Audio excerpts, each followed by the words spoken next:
All right, perfect. Thank you for joining us. Can you give a brief introduction of yourself, your name, your pronouns, who you are? Yep, Alonzo Parks, he, him pronouns, assistant principal, 9th and 11th grade, St. Louis Park High School. What was your high school experience like?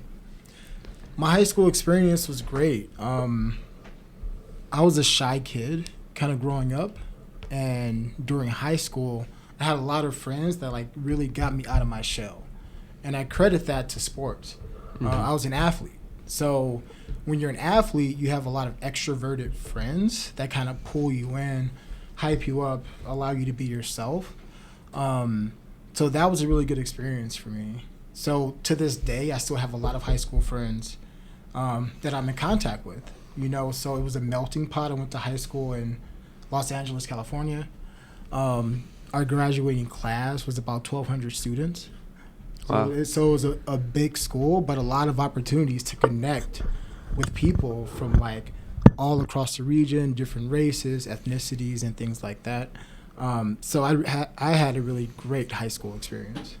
Did you come to Minnesota for a specific reason? It's a great question. So I lived in LA, born and raised for 24 years. And I ended up going to college at Howard University in DC. So I was there for 13 years in DC, where I met my wife. And once we had our daughter, my wife is from Minnesota, we decided to move here because of the economic opportunities. So we were able to buy a house, find really great jobs, and really start our family here in Minnesota. So there's a joke that the wife always brings you back to Minnesota. And it worked on me. I have a similar experience where my parents lived in San Francisco for years, but my mom was raised here. Right. And when she had my sister, she was like, it's not gonna work with rent prices. It's all crazy there, and she was like, we're gonna move back because otherwise it wouldn't work out financially. Yeah. So we did the same exact thing, and I have zero regrets. I think you always want a better life for your kids, and I think we've kind of set them up to have that just economically. And the fastest way to generational wealth is to buy a house, and we were able to do that here. So things are going pretty well. Yeah. What was your major in college? I was an African American history major with a minor in political science, and that was pretty intentional. I knew from a very young age that I wanted to be an educator. Teaching and coaching is my passion. So I wanted to leave my major kind of broad in case I wanted to dip my toe into other aspects of careers and things like that. But with African American history, I'm also super passionate about it. So I was able to do really well in my classes because I was passionate about my major. How do you incorporate that into your place here at St. Louis Park? Great question. I think when people see African Americans, especially African American leaders or some of our students, and they look at the culture, it's sometimes talked about from a deficit mindset. So I really feel like my role here is to bring Black joy, so people can see that African American men can be successful, they can be joyous, right? And they can also see humanity in others, because we want people to see the humanity in us. So that's really where I see my role here in St. Louis Park. I think, and it's a bad place to cut it off, but I think we should try one of the wings. Oh yeah. So we have 5 sauces. We have honey barbecue, garlic parmesan, buffalo, and then this sweet chili Thai, and then Carolina Reaper. So you can pick whatever one you want to try first. I say maybe these two should be the last ones. Yeah. I think. So we could do whatever one you would like Let's to do. start with the sweet and then work our way up. So let's go the honey barbecue and then Sweet. parmesan. That's nice. Sure. Yeah. Yeah, you guys can dip it in. And I'm gonna pass out napkins too. So I will not be. Yeah, I'm not gonna. this is not our space. This is Echo's space and the school space. So we're trying to keep it clean. Yeah. You guys are making the most of this space. It's a great setup. Yeah. It's so nice in here. And also, too, I just realized that I haven't met everyone at the table. So we should do some brief introduce introductions as ourselves. well. So I'm Finn, Yep. 11th grader, and then I'm a part of the Echo. And then for I'm also an athlete. I do swimming for the high school and then golf as well for the high school. Awesome. Yeah, and I'm Thomas Halverson, he, him. I'm also a junior, and I play tennis, and I'm a cross-country captain. What grade? 11th. 11th grade. I'm Forrest Tendy. I'm 11th grader. He, him. I do soccer for the high school. And my name's Jaden Leary, also he, him. I actually work at the high school. I do a lot of community efforts for the area. So And you're in like all sorts of clubs too, right? I'm everywhere. You're in Yeah. everything, man. I saw Everything. you in the paper recently. Everything. Really? Supporting a politician that just won locally. Nadim Muhammad, Nadim yeah. Muhammad, yeah. I didn't know I was in the paper. I'm not gonna lie. So everyone is here doing great work. So you could have first pick of wings. You a so. big drumstick or? Yeah, I'll start with the drumstick. Yeah. Even though I'm becoming more of a flat guy lately. Yeah. Yeah. I like flats. My dad finally taught me the a college trick where you twist and then pull, and then This? one of the bones comes off, and it's changed my life. It really is. It Makes you it- kill wings in like it 3 is. minutes. takes you no time at all. And we have a vegetarian at the table. Yeah, we Jaden? do. I was supposed to bring fries, Mm-hmm. but I sort of forgot. But it's all right. It's probably for the best that one of us isn't, dying That's while true. asking questions. I'm interested in your decision. As a to be vegetarian, yeah. I basically the story pretty much goes like all my life I'd always felt a little guilty about it. Like I loved animals. And I don't know, always felt guilty about it. And the story is me and my mom ordered food from McCoy's, and then like mid chicken wing, I just like throw it down. I'm like, I'm done. And that was like 6th grade, and Sixth I've been a vegetarian ever since. Ever since? Yeah. I love meat, but I respect that. Yeah, That conviction. it's funny because people are like, well, don't you? I'm like, I love bacon, but like I don't like, I guess, the morals behind it. Like it just, and it's not even necessarily because like I don't like killing of animals. Like my family's from Wisconsin, they're hunters. I like that. It's almost like I like that type of like, getting animal, game meat, whatever. But like just the mass production isn't for me. Yeah. Disrespected McCoy's like. McCoy's is so good too. I'm sorry, McCoy. I mean, Their burgers, McCoy's the wings. is amazing. That's for sure. All right. Next question. What is one thing you particularly like about SLP High School or SLP District as a whole? I don't think people realize how special St. Louis Park is and like the racial equity work they're doing. I don't want to throw other districts under the bus, but even mentioning race or mentioning centering humanity just doesn't happen in other districts. So the fact that that's an open dialogue and a conversation and an expectation really drew me here, and that's something that's the way I want my leadership to be.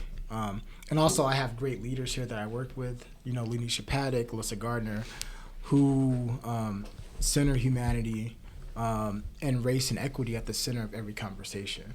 So that's what really drew me to St. Louis Park, and that's one thing I love about it. Was it your career that drifted you to St. Louis Park, or was it you chose St. Louis Park because of like how it's perceived, like how you said, like now outside the school district? I mean, I've worked in the community. I think that's a consistent attitude in regards to local government here. Well, that's great to hear. So I think it's both and, right?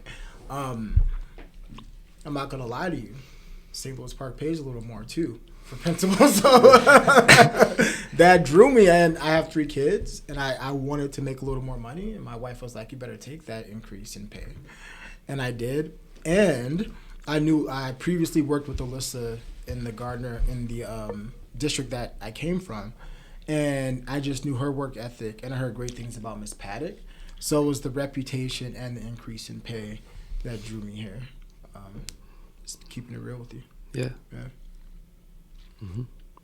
Nice. What is like one thing you hope for in regards to St. Louis Park or district?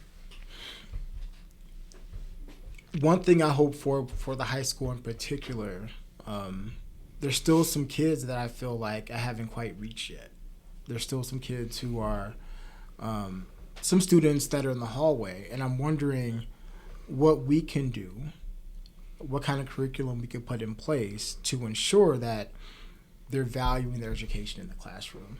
You know, so I shouldn't really put it on the student, but what's the disconnect to where they don't feel like there's value in being in the classroom? What's that disconnect? So my one hope is to, you know, hook those kids in to see the value in education. Even our ones who are, you know, constantly just kind of, you know, drifting and walking around. You know, how do we get them to see the value? Because you can't do much without a high school diploma. You know, just the rates aren't that good. Or the expectations really aren't that good without a high school diploma. So getting them to see the value in that. Yeah.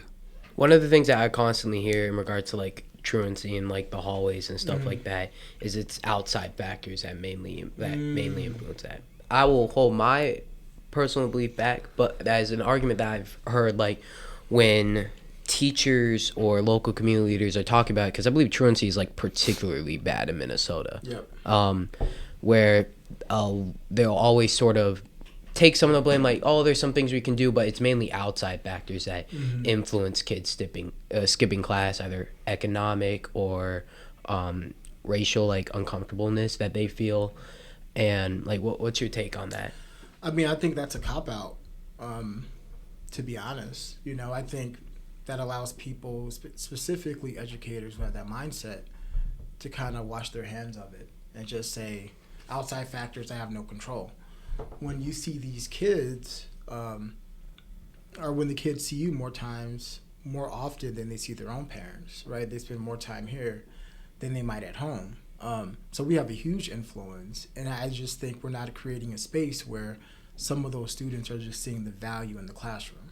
And how can we do that? And how can we shift mindsets for staff too?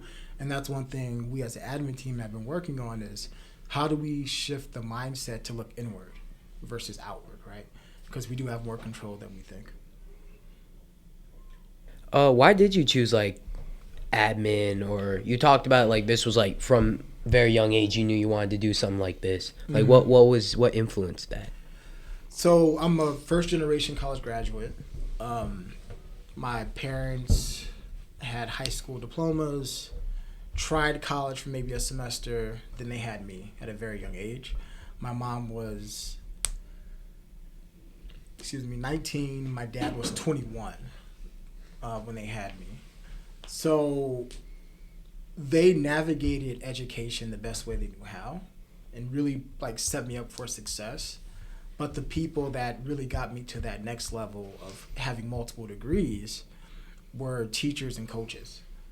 You know, they poured into me. They saw the value in me. They saw my humanity, and they wanted me to be successful.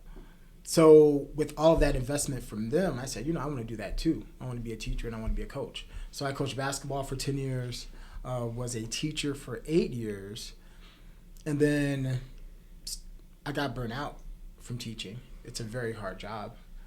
So I left education for a couple years, and I worked for the NBA in sales. I worked in ticket sales for 2 years.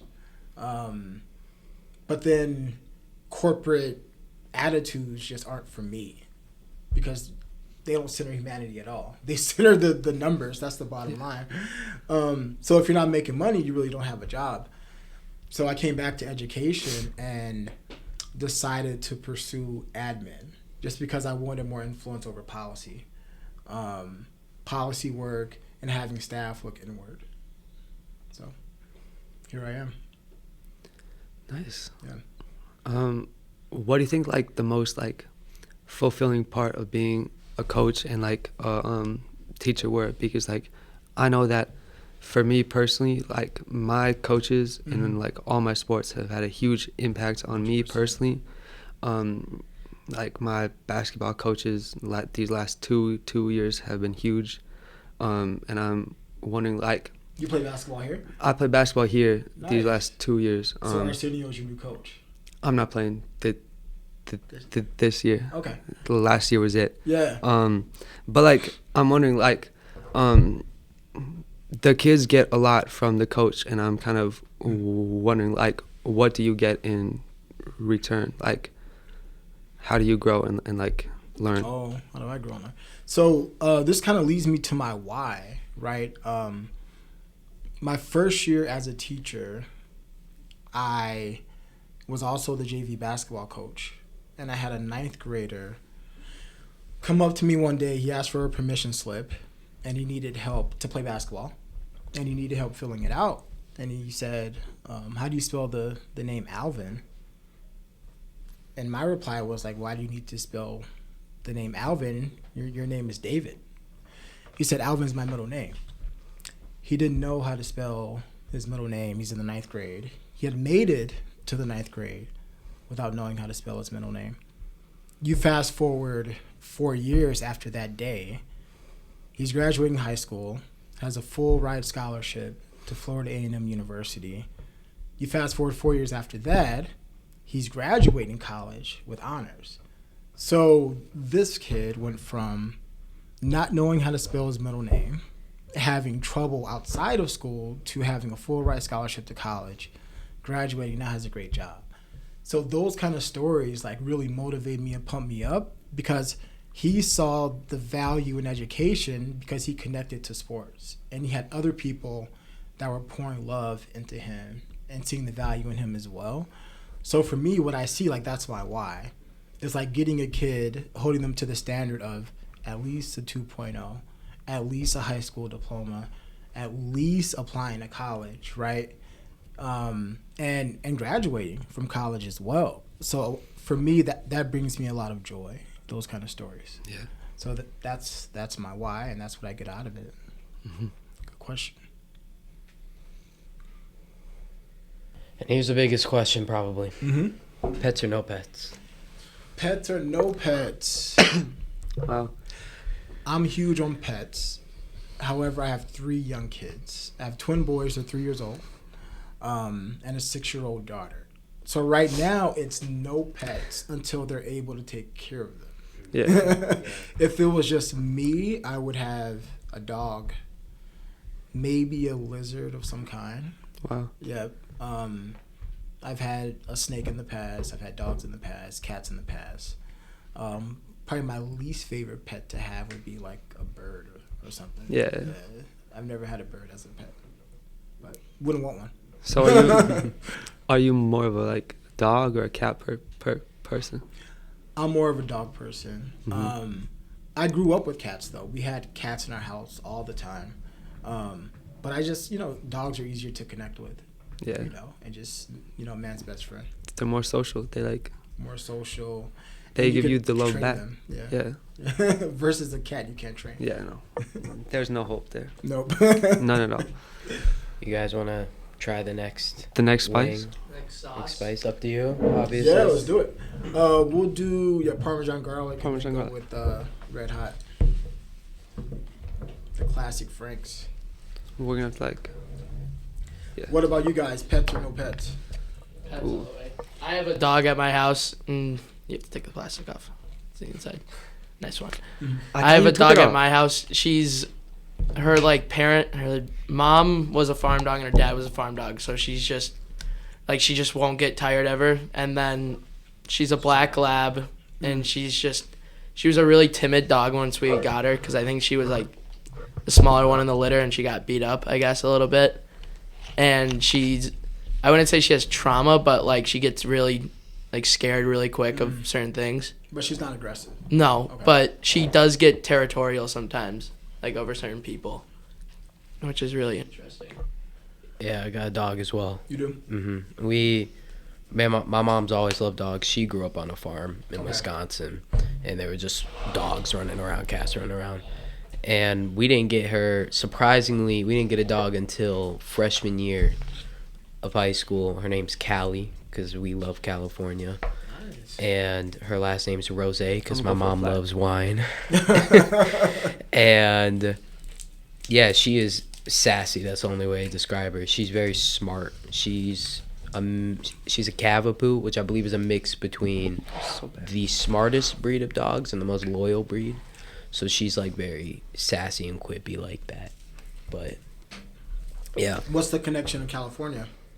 I love California. Been?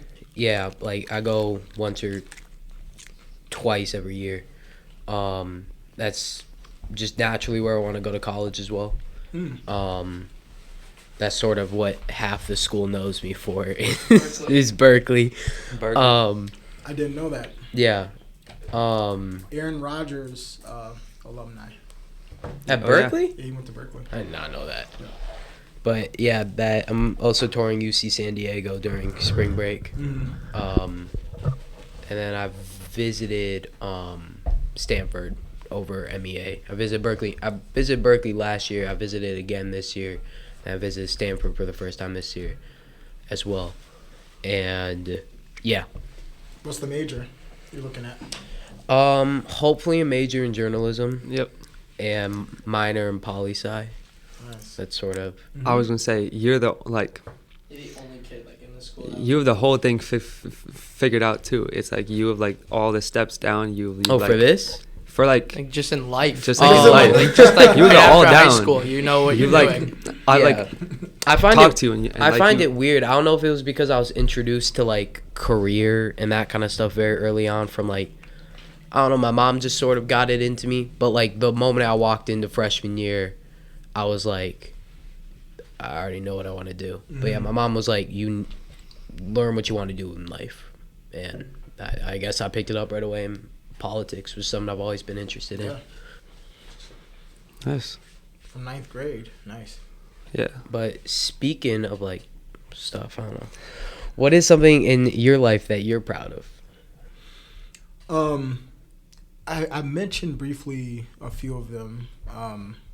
But, you know, my kids definitely, my twin boys. The happiest I've maybe ever been in my life was holding my daughter for the first time. And, you know, she's 6.5 and kind of similar to you, Jaden. The first time I held her, I looked at her and said, yeah, this kid already knows what she wants to do, like what she wants to be. She just kind of had that look of like, I'm going to dominate this world. And she's sassy. She speaks 2 languages already. Wow. She's in Spanish immersion. How old is she? 6.5. She's 6.5. She And speaks she 2 already languages? Wow. She's in Spanish Spanish immersion since she was 6 months old. Wow. So, but you know, she just gets it. You know, she's a social butterfly as well. So really proud of her and her upward trajectory. And then I think being a first generation college grad, something I'm really proud of, because after high school I played 2 years of college basketball in California, and then I took 2 years off because I just wanted to work, pay bills, get some life experience. And most people don't go back to college after that. So I was able to go back and now have the degrees that I have. So that's something that I'm very proud of.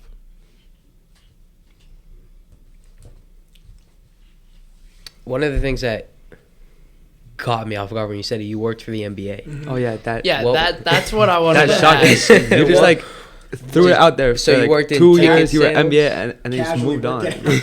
Like, So what'd you do there? How'd you get involved? Like, what got you there? What'd you do? How'd you get out? It's random. So right after I graduated from Howard, the recession hit. So I had a job lined up. I moved to New York with my girlfriend and her mom and said once I start getting paid, you know, we're going to get our own place and we're going to move out. That job fell through because of the recession. The job disappeared. So now I'm living at my girlfriend's mom's house with no incoming pay, just graduated college, have all this debt. It just didn't work out. So I ended up moving back home to California. Slept on my parents' couch for a couple of months while I'm applying to jobs. And the only job that would hire me was NBA ticket sales. And I was working for the Clippers for $8 to $10 an hour plus commission. So I wasn't making any money. But you could say you work for the NBA, yeah, right? And that's how they kind of get you and hook you in. Mm-hmm. So I did group sales. So I was essentially cold calling schools, hospitals, law firms, just picking up the phone, dialing a number and saying, do you want NBA tickets tonight? Yeah. And most of the time they would say no. But you start to build like a relationship with them, and over time they would say, "Oh, Alonzo is calling me again to buy tickets. Oh, I kind of feel like going to a game today." But it would take a lot of work. So I did that for 2 years. It, again, just wasn't a passion of mine. And you have to work every day of the year. When you work for the NBA, you don't get time off necessarily. Yeah. You're working Christmas, you're working Thanksgiving. So the work-life balance just wasn't there. But on the flip side of that, I got to attend several NBA Finals games. I saw Kobe Bryant in the Forum. I'm in the Staples Center against Dwight Howard. And I got to see like some really high-quality basketball. Yeah. So that's the flip side of it. It's like if you're a young person, that's kind of a dream job. That's incredible. Yeah. Yeah, it's a dream job. So it was nice. So I probably attended 40 NBA games that year. Oh, wow. In 1 year? 1 year. So Wow. total in 2 years, it was over 80 plus games that you had to be at the entire time. Was that was all in New York? It was Los Angeles. Oh, so Los at, Angeles. at Staples Center, which is a beautiful venue. LA Clipper. It was the Clippers, yeah. I thought you said New York for a second. That's why I was like No, confused. you guys. Selling Clipper tickets during a recession was the hardest thing I've ever had to do. Like, harder than imagine. teaching, harder than being a principal. Because they're the second or third team in LA behind the Lakers and football. So no one wanted to go to Clipper games. And if they did, they wanted to see the other team. No one, That's why they no can't- one was yep. paying to see the Clippers. Yeah. What got you interested in like, well, not that specifically. What got you interested in sports? You talked that you got into it young. My dad played sports. But he played baseball and basketball. I kind of regret not playing baseball. So he kind of instilled that in us. And I kind of regret not playing football as well, even though I'm looking at the injuries in football and no, thank you. Yeah. Yeah, so my dad kind of instilled that in us. And to this day, he would watch football every Sunday, most of the basketball games that were on. And we'd watch it together. It'd just be family time. So I've kind of taken that on as well. And my boys and I will watch a few games together a week. Do your boys or do any of your kids play sports? My daughter loves gymnastics. My boys don't have the attention span yet. Yeah. For any practices. We've tried. They just don't Yeah. have the attention span yet. Yeah. So That's funny. I did gymnastics when I was Did younger. you? Actually. So did I. Yeah. Yeah. At what was it? Probably. Were we at the same one? Probably. Kenwood? honestly. Kenwood. Yeah. Yep. Yeah. that's in Minneapolis, right? No, that The one that by, was like, actually right across The from one by me. the. The rec center. center? Yeah, I lived. Yeah. I was in the right across from that. And then it got switched to like something else. Yeah, but they switched it to the roller a garden while ago. When did you guys stop? did. Because I hear it gets super expensive. I After a while. didn't even know about payment, to be That's honest. true. I was. You go ahead. I was gonna say I did it like young when I was like still flexible when I could like touch my toes, and like my parents also put me through like everything. Mhm. I did like Every sport. hockey, t-ball, basketball, golf, tennis, Mhm. skiing. I played piano through 9th grade. Mm. I like did gymnastics for a while. They put you in everything. They put me through everything, so I like had the choice to be like, hey, this is what I like. I've tried them, and this is what I've Mhm. liked the most, and this is what I want to do. What'd you end up liking the most? My sport is tennis. Tennis. I've been playing it. I've been on varsity since 8th grade. I've been that's my like. Forgot I played tennis with you in middle school. I sort of forget. I sort of slipped my mind. Thanks for reminding me of that. Oh yeah. You guys are lifelong friends. Yeah, You guys after have that, known yeah. each We other went to for a Susan while. Lincoln together. We've known each other since elementary school. Mhm. Finn just sort of That was the hopped best in one. during. Yeah, just kind of popped in. Just popped in right in high school. Yeah. Yeah, I did it from. I think I started when I was like 5, and then I went till I was like, I want to say 10, but that Okay. could be Yeah. wrong.